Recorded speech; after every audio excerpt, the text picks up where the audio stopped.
Hello, everybody. It is Friday, the 30th of May. Now, I want to talk about Elohim and about the word Elohim, what that word actually describes. Now, I've been listening, as I said, to Mauro Bellino, and he says, and Paul Wallace, and they say they cannot see a spiritual God. They can only see the physical, which is good. It is good that we see the physical. We see that they are physical beings because they are Elohim. We should really see that. But in the Bible, as I said, everything is God. Everything is God, or Lord, or something. It's translated as God.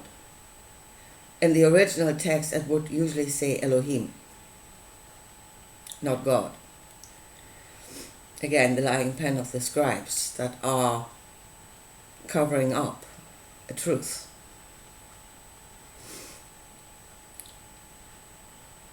But, right, okay, let's say everything is God.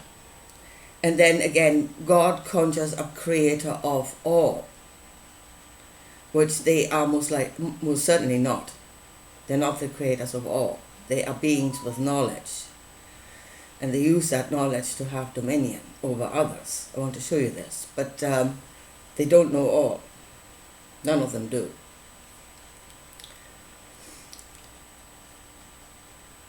We really need to leave the creator of all out of it.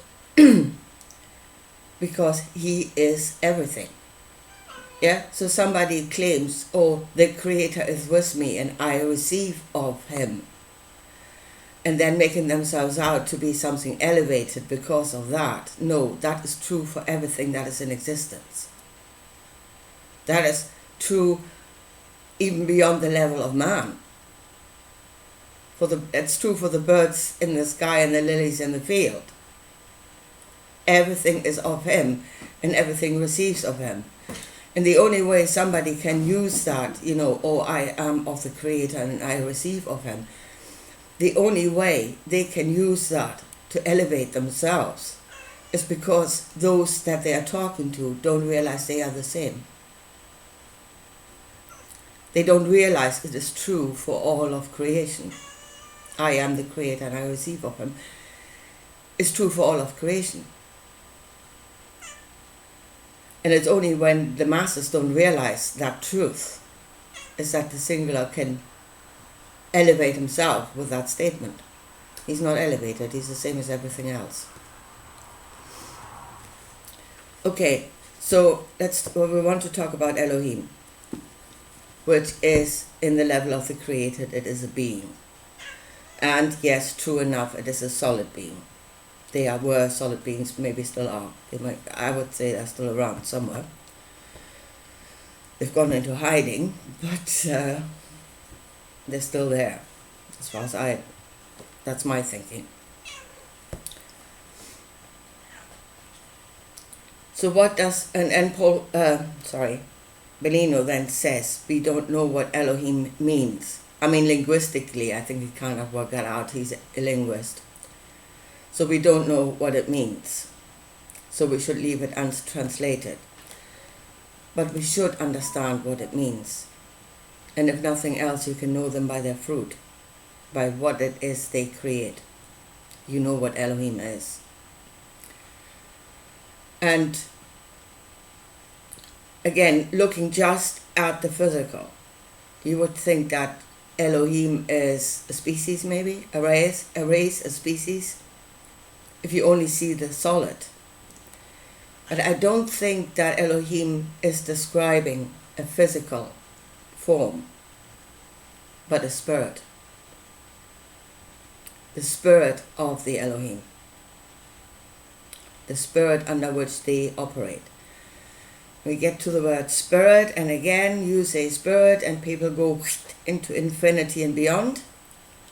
It's here, it's now, it is in everything. It is a part of us as much as the physical. It is Well, for starters, we say consciousness. Consciousness made out of thoughts and emotions and knowing. Thoughts and emotions are not physical.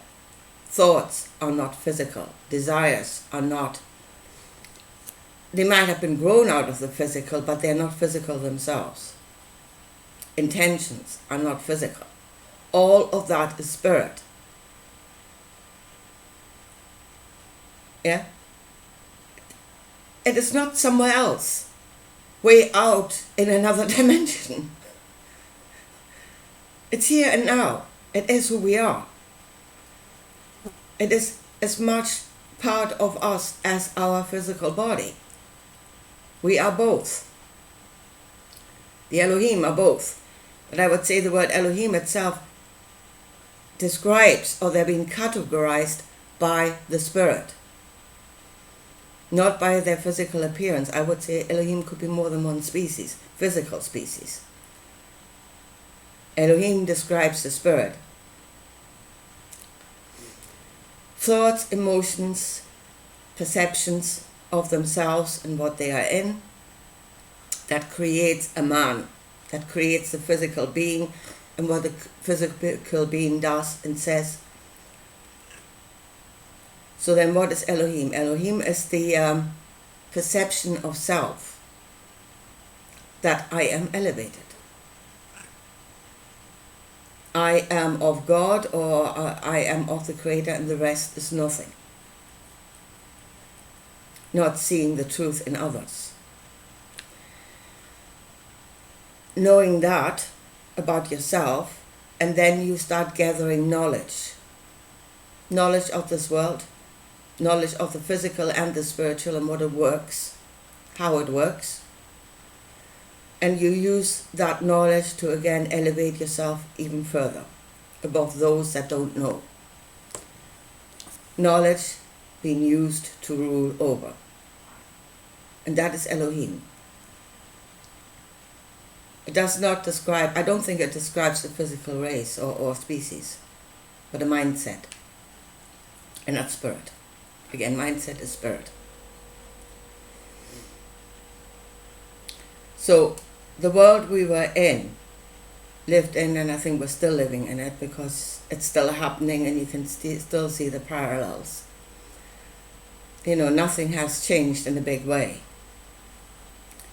What we know, the knowledge, and what we can do may have changed, but it's still operating in the same system, and that is the system of the Elohim.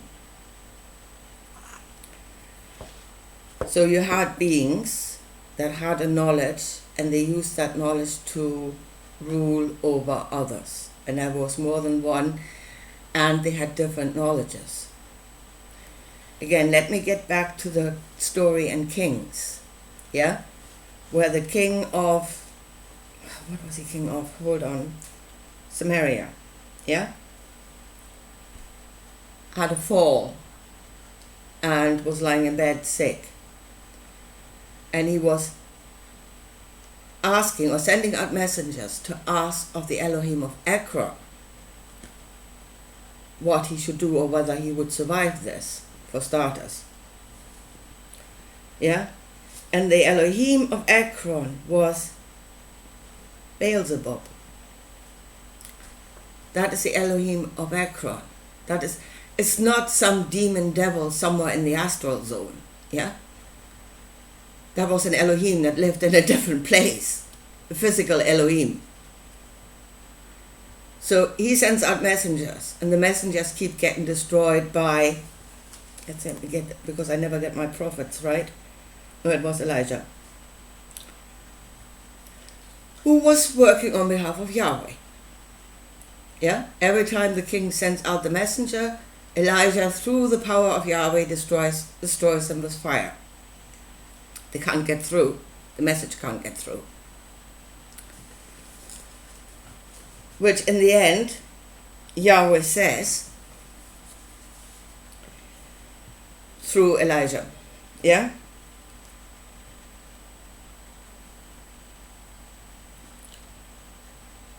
And the angel of the Lord said unto Elijah, go down with him Be not afraid of him. And he arose and went down with him unto the king. And he said unto him, Thus saith the Lord, Forasmuch as thou hast sent messengers to inquire of Beelzebub, the god of Ekron, is it not because there is no God in Israel to inquire of his word? Therefore ye shalt not come down off the bed on which thou art gone, but shall surely die. So he died according to the word of the Lord, which Elijah had spoken. Though the king died because of the power of Yahweh, because Yahweh said he would, so the king died. So my question was in the video before, and I'm still quite sure of that, the power of Yahweh was actually preventing the messengers from getting through. Does Yahweh have knowledge of healing? I doubt it. I would say not. This is actually a spin, if there ever was one. Yeah? You are dying because of my power. No, you're dying because of my power, because I'm preventing the messengers from getting through, but you're also dying because I have not a clue how to heal you. But we're not saying that part. That would take away from our power if we were to admit that there was something we didn't know. At the same time, did the Elohim of Ekron know about warfare? He knew about healing. Did he know about warfare? Most likely not. And then you come to this bed of my God is more powerful than yours. Yeah? If an entire army comes up against you, how much good does the knowledge of healing do you at that moment? Probably not. But that's what we're in. Beings with power, with knowledge, that use that knowledge to have power. Folks, look at this world, nothing has changed. Knowledge is being used to rule over, to give you an advantage over those that do not know. You can declare sometimes, or in olden days anyway, you could declare what you were doing as magic. And in the emerald tablets, it says, magic is that which you do not know, which you do not understand. It's not magic. Somebody has knowledge beyond yours, and he's using that.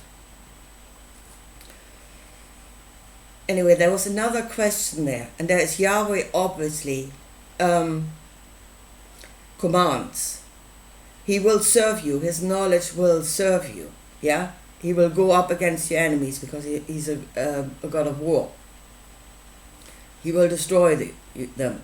You will get what you want. You will get the houses and the vineyards and stuff that you have not planted and that you have not built and that you have not worked for, because Yahweh will give them to you, because he will destroy the inhabitants of the land. But there is, of course, a deal. You are he gives to you, but you are in service to him. You cannot serve another Elohim. If you do, you will be destroyed.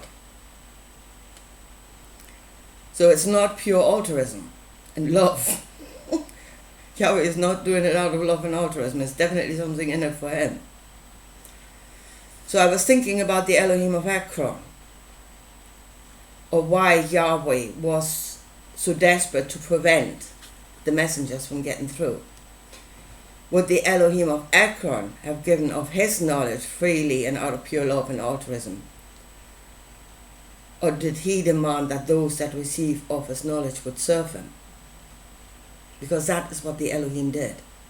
You served an Elohim, and then you received of him. So for the king to inquire of the Elohim of Ekron, that was not just getting knowledge. There was probably it was probably that the king would have had to change allegiances, go and serve the Elohim of Ekron in order to receive of him. That is what Yahweh was truly trying to prevent, because he would have lost his people. They would have moved off to another Elohim. And that's a no-no.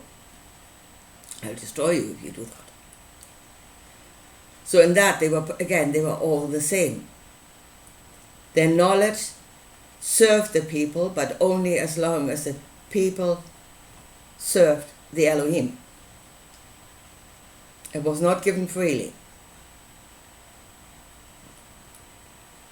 It would take you into bondage. And again, you are getting out of the bondage of one Elohim, you're going into the bondage of the next. The knowledge may change, yeah? What you can do or not do may change. But the fact that you're in bondage will never change. A bit like the elections here. Now, we think we're creating change. We don't. We will be ruled over. Doesn't matter who we elevate to be our ruler. Now, I want to read again the passage because it became a bit clearer to me in Matthew and what Jesus was actually saying, to see the truth and not what the bloody church is telling you is happening there. You know. So Jesus says, and this is interesting, every kingdom divided against itself is brought to desolation, and every city or house divided against itself shall not stand. And if Satan casts out Satan, is he divided against him? He is divided against himself. Now how shall then this kingdom stand? And if I, by Beelzebub, cast out devils, by whom do your children cast them out? Therefore they shall be your judges. But if I cast out devils by the Spirit of God, then the kingdom of God is come unto you. Right, so here, the Elohim are divided amongst themselves, and I think Yahweh is one of the greatest ones that will cause division. Yeah? Because is it actually so bad that he has the knowledge of war? Probably not. I think what is bad is that he's going up against other Elohim. Yeah, they shouldn't go up against each other. Because they are the rulers, and the house of rulership must be or cannot be divided, or it will fall. Now, and again he says, if I, by Beelzebub, cast out devils. Now, what the church is telling you, oh, that's a demon, now it's a demon in the astral zone, you know, it's a false god, it's the devil himself. No, it was an Elohim that had knowledge. And it was through his knowledge, through the working of his knowledge, that healing occurred. Yeah, it was real. It was most likely spiritual. There would have probably been spiritual healing, but it was not out of this world, somewhere else in another dimension. Yeah, it was here and now. It was a reality. Spirituality is a reality. Part of this reality. But the other thing he says, and if Satan casts out Satan, is he divided against himself? Now again, people keep mixing it up then. Beelzebub is Satan. No, he's not. There are two different statements. If Satan goes up against Satan or is divided against Satan, and then he talks about Beelzebub, he's not talking about the same thing. And here we're talking actually more spiritual. Satan is not a being. Neither is Lucifer. We are now talking about spiritual knowledge. Satan is the accuser. Satan is the voice that speaks against. Satan is the adversary against something. Satan, that's the thought, those are the thoughts, and then there's the energy. And that is fear. And here what he says, if Satan is divided against Satan, if fear is divided against fear. And that is exactly what happens, because that's how they rule. Because of our fears. And they are not all the same fears.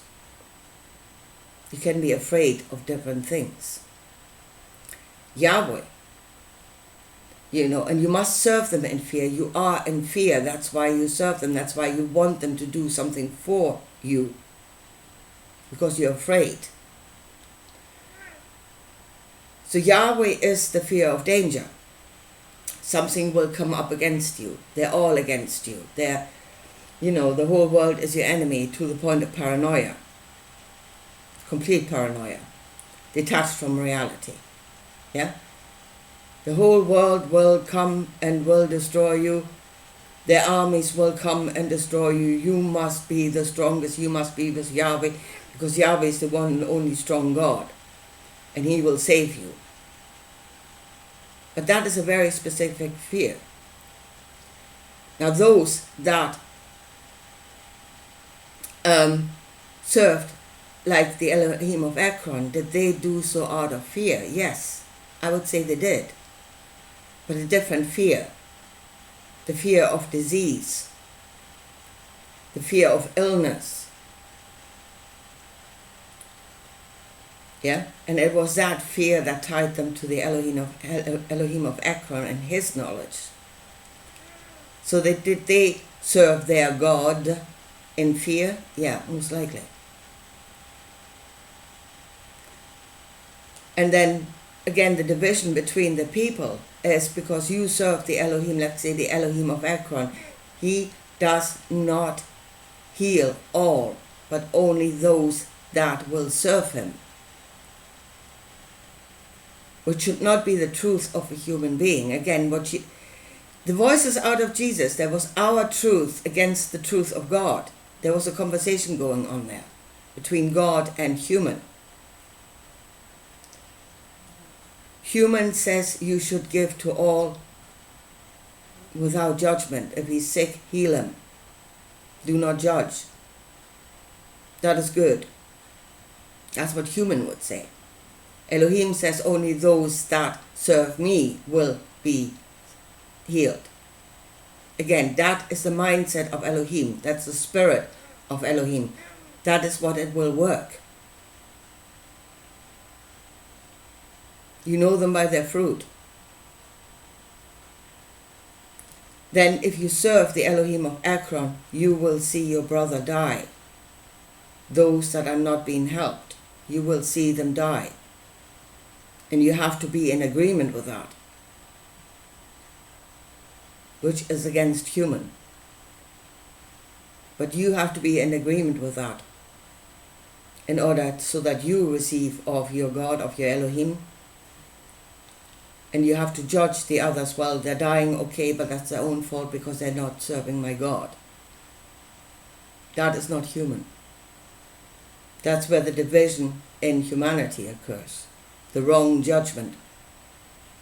The wrong judgment of others. Not according to human, but according to an Elohim. And you love him more. You must love God more than you love your brother, mother, and sister, or whatever.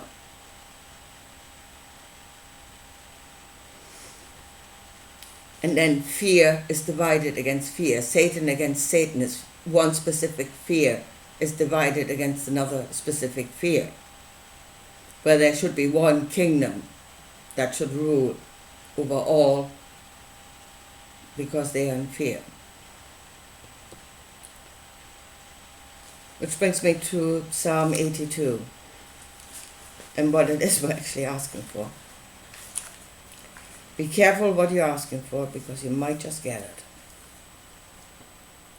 So, now I haven't got a bookmark in that. Oh no, I do. Right. Now I have read Psalm 82 many times and I quite often do not read the last line. Not because I'm ignoring it. I'm most certainly not ignoring it. But there's something inside of me that just does not want to say it. I don't actually want to say that. I'm in agreement with Psalm 82 until that point, and I don't want to say it because I'm not in agreement. So here we go. God standeth in the congregation of the mighty, he judges amongst the gods. Again, everything is God. There is no distinction being made. But there's obviously one God that is judging the other gods. Yeah, there's not one big happy oneness. They're not all the same. They're not. So how long will ye judge unjustly and accept the persons of the wicked? Selah. The persons of the wicked. The ones that serve the wicked. Defend the poor and fatherless, do justice to the afflicted and the needy, deliver the poor and the needy, rid them out of the hand of the wicked. They do not know, neither will they understand. They walk on in darkness, all the foundations of the earth are out of course. We do not understand. We walk on in darkness. We are completely confused about what is going on. And all of the foundations of the earth are out of course. That is the mineral, the vegetative, the animal, nature, and man. Man is going wrong and he's dragging the rest of it with him, right down to hell. So all the foundations are out of course. I have said ye are gods, and all of you are children of the Most High. All of you. Again, here we go. Everything is creator. To say I am of creator and that elevates you, no. A woodlouse is of creator. Yeah? The fact that you are does not elevate you. I have said ye are gods, and all of you are children of the Most High, but ye shall die like man and fall like one of the princes. Okay. Up to this point, I agree. Then comes the last line. Arise, O God, judge the earth, for thou shalt inherit all nations. All nations. All the nations of the Elohim. There shall be only one. There shall be only one. There's not only one just now. There wasn't in the past. There isn't now. But there shall be only one. That's a bit where I say, you know what, go away.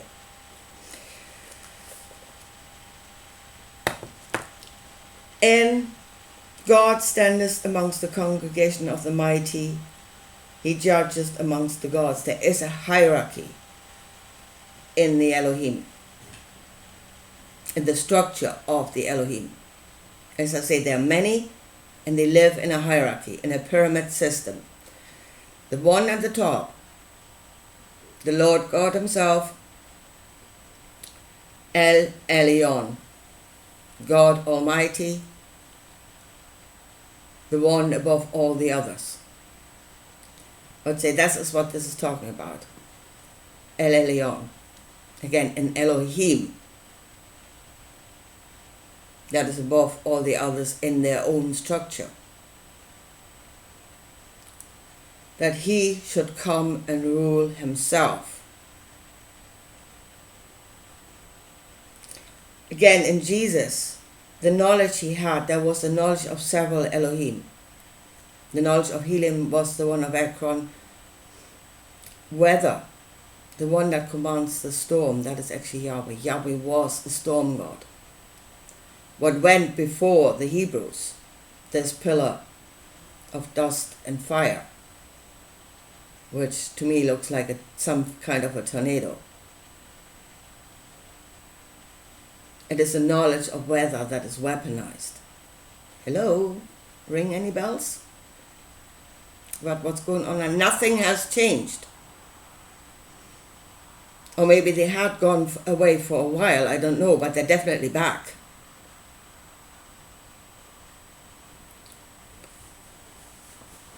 So in Jesus was the knowledge of several Elohim. The combined knowledge of all, and is that El Elyon? Because all the knowledge should go to the top. And the top has knowledge of all. Whereas down at the bottom, the Elohim in this world, we're actually further down the bottom, They were in compartmentalized knowledge. So this is asking for El Elyon himself to come and rule over this world. We're not going out of bondage. We're not going toward freedom. Nothing will change. We're still being ruled over. God shall come to earth, and he shall be the only one, and he shall be our God forever. He will give of his knowledge freely, and we will be as children lapping it up. And his knowledge shall be our knowledge, and we will know nothing else.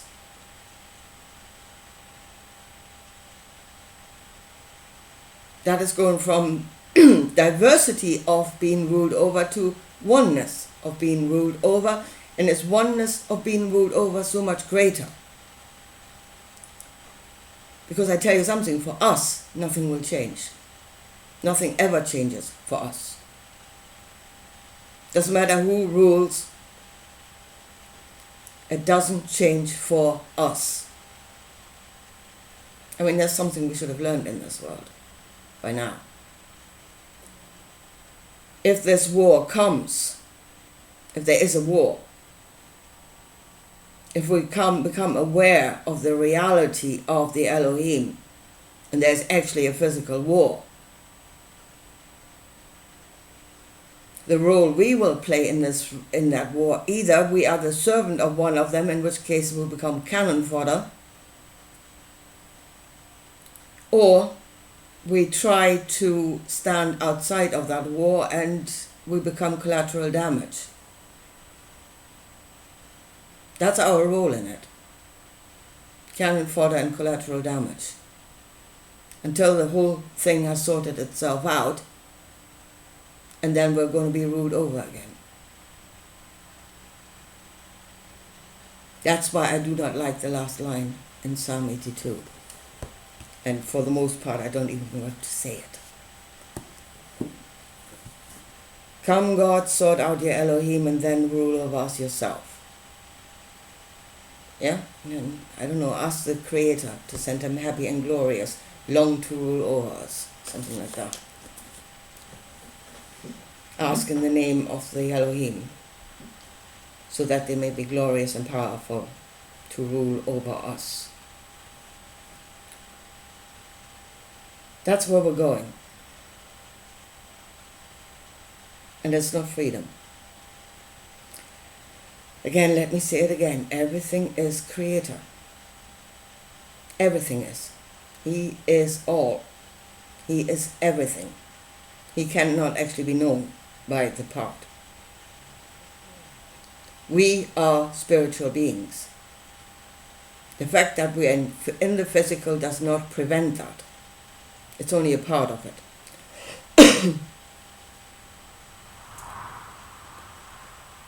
And we are powerful beings. We do not need them to do it for us. We can do it ourselves. We can do it for each other. The knowledge is within us.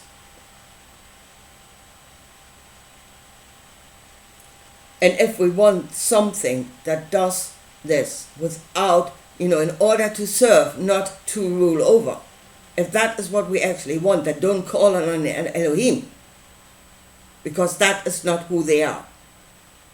They will do it in order to rule over. There is going to be a payment. And the payment is going to be your own truth that you have to subdue. Again, as in what I said before, your brother will die because he does not serve your particular Elohim. Then you judge your brother and you let him die. That is not the truth of a human. Love your brother as yourself. That is the truth of a human.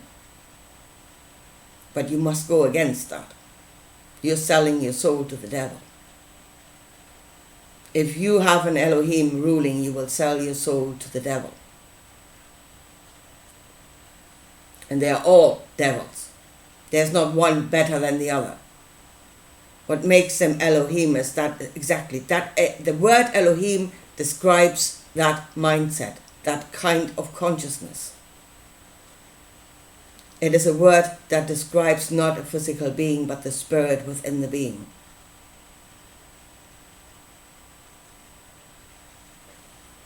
And they're all the same. Again, we want a world where knowledge is being given to serve, is being received in order to serve humanity, to serve life, where we love our brother as ourselves. If we want that world, we need to build it. We need to be the gods in that world. At the moment you ask for something else to do it for you, you will go into bondage. And you will have to suppress your own truth in order to serve.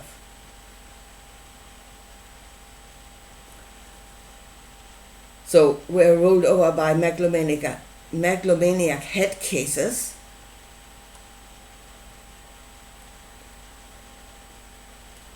Quite a few of them apparently, more than one God. And we will make it so much better when we call down the ultimate head case. That will change things for the better, no doubt. Shall we please get out of this and stand in our own truth? Find out what our limitations are, because they are far beyond the physical, and use those powers in the way of a human being, in the truth of a human being. Then we will create the world that we are craving to be in. No Elohim will ever create that for you, because that is not who they are. Okay, folks, I leave it at that for today, and I talk to you again soon. Bye.